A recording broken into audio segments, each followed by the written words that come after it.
سورۃ الانفطار، وہاں آپ نے دیکھا تھا کہ 13 آیات آئی تھی کہ جن میں قیامت سے قریب کے واقعات کا تذکرہ تھا. اس کے بعد آیت آئی تھی علمت نفس ما احضرت.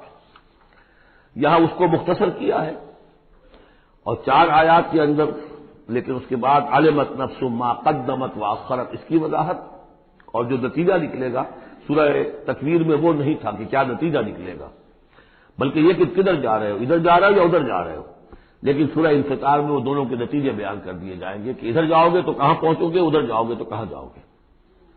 بسم اللہ الرحمن الرحیم. اذا السماء انفطرت، جب آسمان پھٹ جائے گا.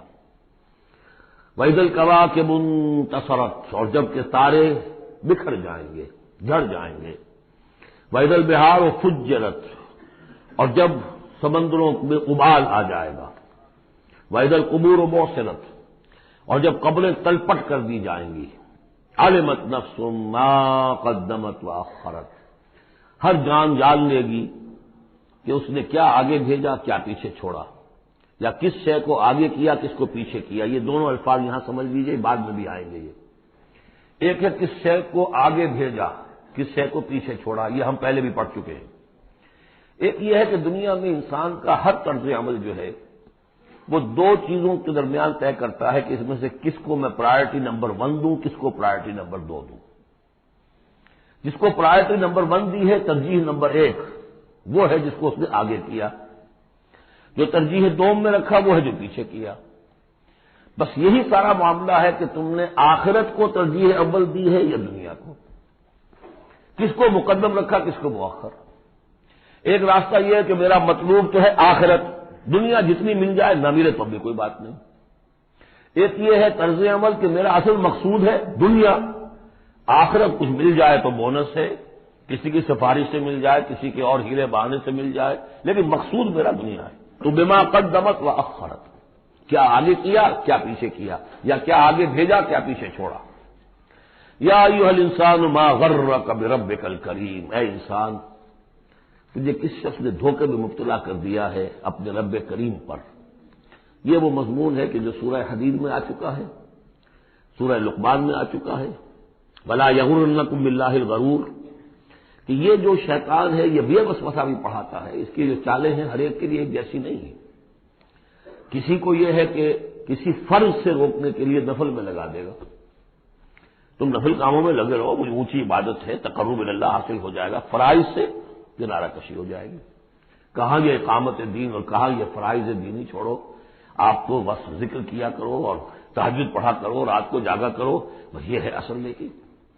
تو فرض سے غافل کر کے اگر نوافل میں لگایا بیڑا غرق کر دیا. تو اسی طریقے سے یہ اس کی ایک چال ہے. اللہ تو بڑا غفور ہے، بڑا رحیم ہے، یہ کیا چھوٹی چھوٹی باتوں پر وہ پکڑے گا، خام خواہ تمہیں خیال ہے. وہ اتنا کوئی خوردہ گیر نہیں ہے. اللہ بڑا غفور ہے، کریم ہے، رحیم ہے. اب اس سے وہ جری کرتا تھا کہ جرت بڑھتی جا رہی ہے اسی پر کہ اللہ کی شان غفاری پر دھوکہ کھا رہا ہے. یا ایھا الانسان ما غرک بربک الکریم، کس چیز نے تجھے دھوکے میں ڈال دیا ہے اپنے رب کریم کے بارے میں. الذی خلقک فسواک فعدلک، جس نے تمہیں تخلیق کیا پھر تمہارا تسویہ کیا پھر تمہارے اندر اعتدال پیدا کیا، برابر کیا. عدلک، تمہارے قواعد جسمانی قواعد نفسیاتی ان سب میں ایک اعتدال پیدا کیا ہے. یہ عدل جو ہے یہ گویا کہ اس تخلیق کے اندر بھی مضمر ہے، انہیرنٹ ہے. اور اللہ تعالیٰ بھی عدل کرے گا تاکہ جو بھی گناہگار ہیں ان کو سزا دی جائے اور جو نیکوکار ہیں ان کو جزا دی جائے. یہ اس کا تقاضا ہے. لیکن تم در حقیقت اس کی شان غفاری کو ایمفیسائز کر کے اس پر زیادہ اس پر زور ڈال کر تم انکار کر رہے ہو.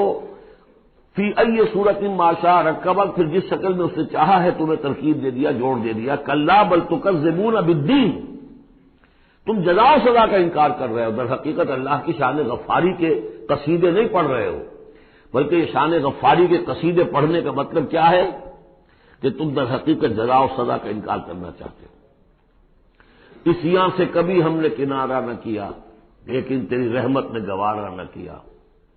ہم نے تو جہنم کی بہت کی تدبیر، اس کے بعد آتا ہے لیکن تیری رحمت نے گوارا نہ کیا. اس یہاں سے کبھی ہم نے کنارہ نہ کیا پر تو نے دل آزردہ ہمارا نہ کیا، ہم نے تو جہنم کی بہت کی تدبیر لیکن تیری رحمت نے گوارا نہ کیا۔ یہ بالکل وہی فلسفہ ہے، جہنم کی تدبیر کر رہے ہو تو اس کی عدل کا تقاضا ہے کہ جہنم میں پہنچائے تمہیں، یہ دھوکہ دے رہے ہو اپنے آپ کو، اس کے جزا و سزا اس کی عدل کا انکار کر رہے ہو۔ یہ ہے اصل میں صورتحال کی جو سمجھ لینے کی ضرورت ہے کہ اس نے تمہیں بنایا، اس کا تسویہ کیا، اس میں عدل پیدا کیا، توازن پیدا کیا، پھر تمہیں جس طرح چاہا جوڑ دیا، کسی کی ناک بڑی بنا دی، کسی کی آنکھیں بڑی بڑی بنا دی، جو چاہا اس نے کیا۔ آپ نے اپنے فیچرز خود تو چوز نہیں کیے ہیں کہ اپنی مرضی کے مطابق بنا دیے گئے ہیں، آپ کی مرضی کے مطابق۔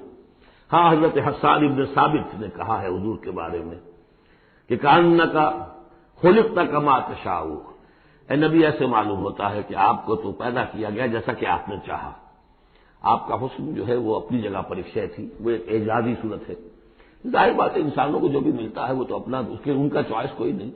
فی ای صورت ما شاء رکبک، مختلف اجزاء کو جس صورت میں چاہ جوڑ دیا۔ کلا بل تکذبون بالدین، اصل بات کیا ہے کہ تم جزا و سزا کا اور عدل کا انکار کر رہے ہو۔ وَإِنَّ عَلَيْكُمْ لَحَافِظِينَ، جبکہ ہم نے تمہارے اوپر وہ حافظ فرشتے بھیجے ہوئے ہیں۔ یہ تو پھر سب ایکسرسائز ان فیوٹیلٹی ہوئی، کائے کو ہم نے فرشتے بھیجے، خواہ کو دو سنتری تمہارے ساتھ ہم نے بٹھا رکھے کائے کے لیے؟ اگر جزا نہیں، سزا نہیں، پکڑ نہیں، محاسبہ نہیں، کچھ نہیں تو یہ کیا ہے؟ ہم نے کاہے کے لیے کیا؟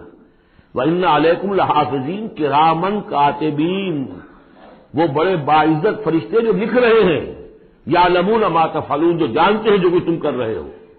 یہ چیز اللہ نے پھر کاہے کے لیے کی؟ یہ سب جیسا کہ میں نے کہا ایکسرسائز ان فیوٹیلٹی ہے، یہ تو عبث ہے، کار عبث، اور اللہ تعالیٰ کوئی کار عبث بیکار نہیں کرتا۔ تو نتائج نکلیں گے۔ نتائج کیا ہیں؟ ان الابرار لفی نعیم، نیکوکار اللہ کے وفادار بندے وہ ہوں گے نعمتوں میں، وان الفجار لفی جہیم، اور جو فاسق و فاجر ہوں گے، جو کہ اپنی نفس کی شہوات و خواہشات کے بندے ہوں گے، لفی جہیم، وہ جہنم میں ہوں گے۔ یصلونھا یوم الدین، داخل ہوں گے اس میں یوم الدین کو، جزا و سزا کے فیصلے کا دن۔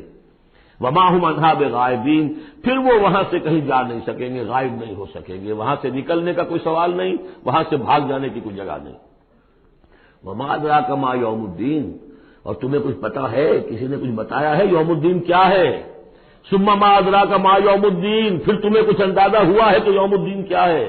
یوم لا تملک نفس لنفس شیئا والامر یومئذ للہ، جب کسی جان کو کسی دوسری جان کے لیے کوئی اختیار حاصل نہیں ہوگا، اور امر کل کا کل اللہ کے ہاتھ میں ہوگا۔ والامر یومئذ للہ، لمن الملک اليوم للہ الواحد القہار۔ واتقوا یوما لا تجزی نفس عن نفس شیئا ولا يقبل منها شفاعۃ ولا یؤخذ منها عدل ولا هم ينصرون، وہ دن جانتے ہو وہ دن؟ وما ادراک ما یوم الدین ثم ما ادراک ما یوم الدین یوم لا تملک نفس لنفس شیئا والامر یومئذ للہ۔ بارک اللہ لی ولکم فی القرآن العظیم ونفعنی وإیاکم بالآیات والذکر الحکیم۔